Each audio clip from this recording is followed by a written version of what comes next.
Hey, good morning, everybody. I'm talking a little softly because I'm outside. It's early in the morning, and my wife is upstairs sleeping, and I thought I would make her breakfast in bed. And the most important thing about breakfast to me is it starts your day off correctly. But I know that I'm going to make an omelet and some hash browns, and it sounds very simple and ordinary. But the thing of it is, it's all about the technique. You know, how many people out there try to make an omelet, they can't flip it, and then they wind up doing scrambled eggs? Well, today we're going to show you the tricks of the trade on how to make a really beautiful omelet, regardless if you're going to be very, very extravagant with it, with a lot of ingredients, or just something very simple. So today we're just going to go ahead and do a bacon Swiss cheese with avocado omelet. So the first thing we're going to do is I have some leftover baked potatoes. Now I try to plan ahead. So when I cooked dinner last night, I threw about 4 or 5 extra potatoes in the oven and cooked them off because, you know, one, it's cheaper. It's more economical to buy this potato, bake it off, let it sit in the refrigerator overnight, pull it out, and then we're just going to go ahead and skin it with a knife, just like this. Now, you're not going to be able to use a peeler on this thing because the peeler is going to get all clogged up, and you're going to get frustrated and you're going to want to throw it across the room. So let's not do that. Let's just go ahead and let's just peel this guy right here like this, and then we're going to go ahead and dice it.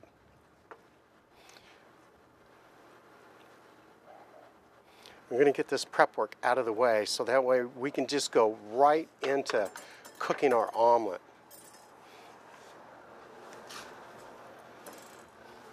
Okay, so we're going to stand it up on end this way, okay? The thin way. You don't want it the thick way. And then we're going to go ahead and we're going to cut it again so we can lay it flat. And like I said, once again, we're just going to go ahead and just cut it like this. The cool thing about using these baked potatoes this way for hash browns is that they take on a really nice crispy crunch, and they take on a really nice color.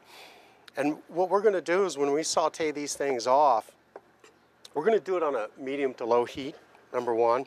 And number two, we're going to add in some onions and some green peppers for a little bit of color, a little garlic salt, a little paprika, a little salt, a little pepper. I'm just going to go ahead and just jazz these guys up. You know, a lot of restaurants call these country fries or whatever. You know, everybody has their own name for whatever they want to cook or whatever they want to go ahead and put on their menu. But to me, these are just old-fashioned country potatoes because that's what we used to eat all the time, just old-fashioned country potatoes. My family came from the hills of Kentucky, you know, and actually Hazard County. Think about that. You know, that's where they filmed the Dukes of Hazzard's at. We come from the hollows of Kentucky, in Chavez and in Hazard County. And nothing goes to waste out there. And I always tease my relatives. I says, you know, we're from a town of 15,000 people with only just 2 last names. They really get upset with me sometimes. And if you're from Kentucky, you know I'm just teasing because you know what? I love Kentucky. And they're so innovative out there. You know, sometimes what they do is they grow their own beans, and they'll grow 3 different types of a green bean. They'll have a Kentucky blue green bean, they'll have a yellow wax green bean, and an Idaho green bean.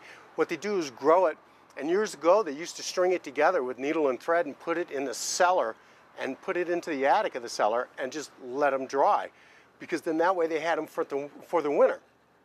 Well, since they discovered coal out there, all these people and all my relatives, they all still live in those same old homes, but they all got new Lincolns and new Cadillacs parked out front.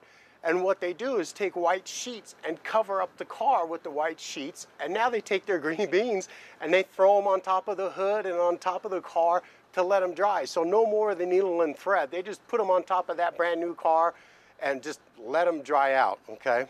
Okay, now we're gonna go ahead and fry off our bacon. What we're going to do is just fry this off, and then we're going to drain the grease off, and then we're going to use what's left in the skillet for the hash browns. Go ahead and let this cook for a minute.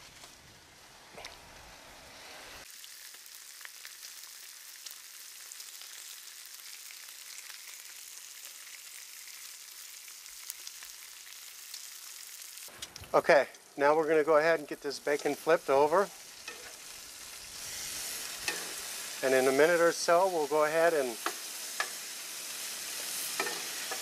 get our hash browns cooking. There we go. And while this is cooking, what we're going to do is go ahead and bust up a couple of eggs, okay? This is going to be a 4-egg omelet.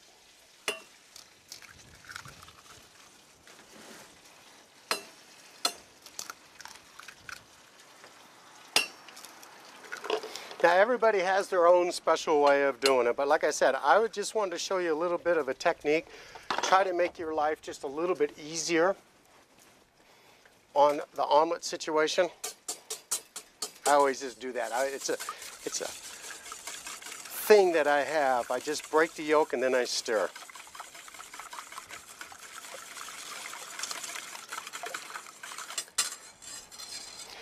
Eggs are done.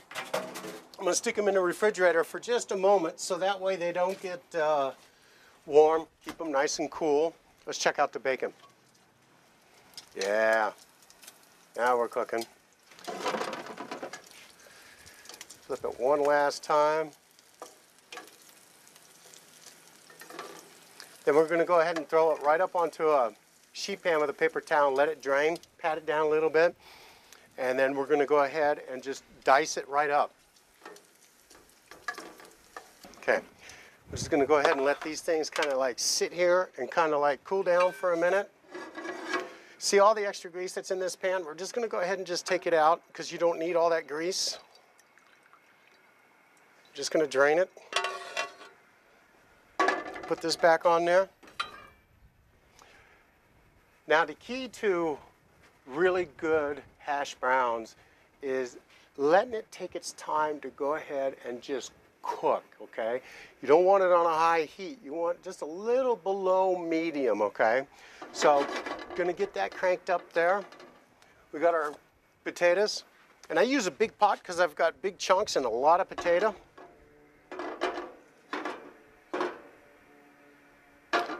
And the first thing I'm gonna do is I'm just gonna throw them on one side, just like that. I'm gonna go ahead and get rid of them. And then we're gonna throw the onions in here. And then a little bit of pepper.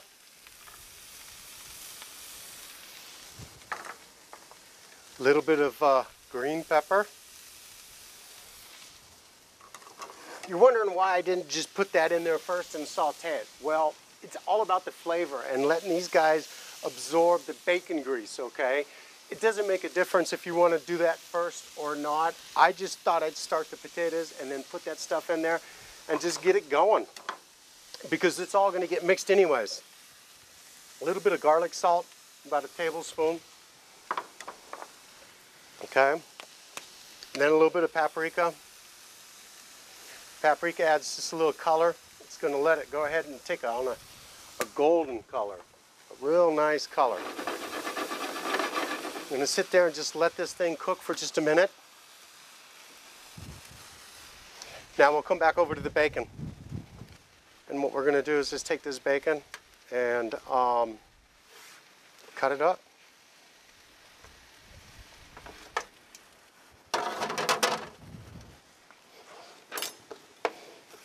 Now when I cut up the bacon, what I'm going to do is I'm going to leave kind of like big girthy chunks in it, okay?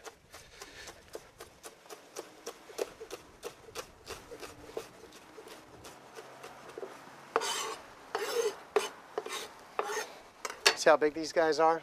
Look at that chunk. That's what you're looking for, okay? So we're going to put that in there. I've already cooked some up, so I'm just adding to what I got already. Clean this up a little bit.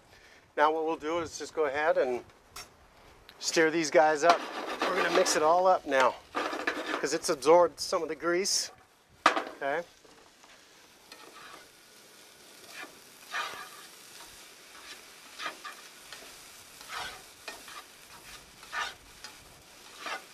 Okay, as you can see, they've taken on a real nice color. So we just want to put them onto a low heat. So what we're going to do is actually switch burners here and get this guy kind of fired up a little bit. Move him to the back. Now we're going to go ahead and get busy with our omelet and our asparagus. we're going to do is we take a little bit of melted butter. Now this is going to be the trick for your omelet, okay? Just a little bit of melted butter. We're going to just spray this around a little bit. All right, we're going to go ahead, throw this in there. Just a little bit of salt.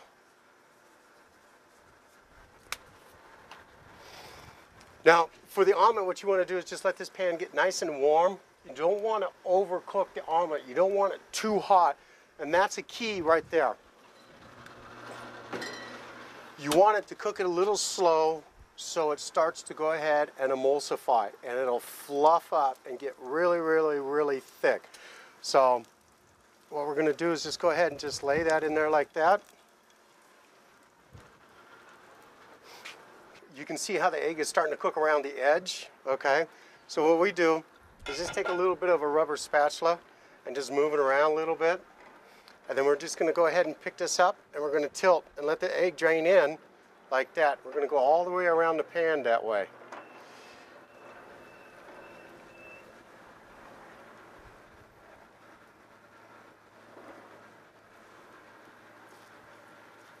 See how it's still real loose? You want it to get a little bit firmer than that before we try to flip it, okay?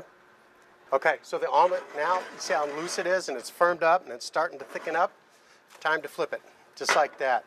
We're going to let it sit and watch it. Now it's just going to go ahead and start to really rise up and get really fluffy and thick on us, okay? Meanwhile, I'm going to throw some black pepper up onto the hash browns.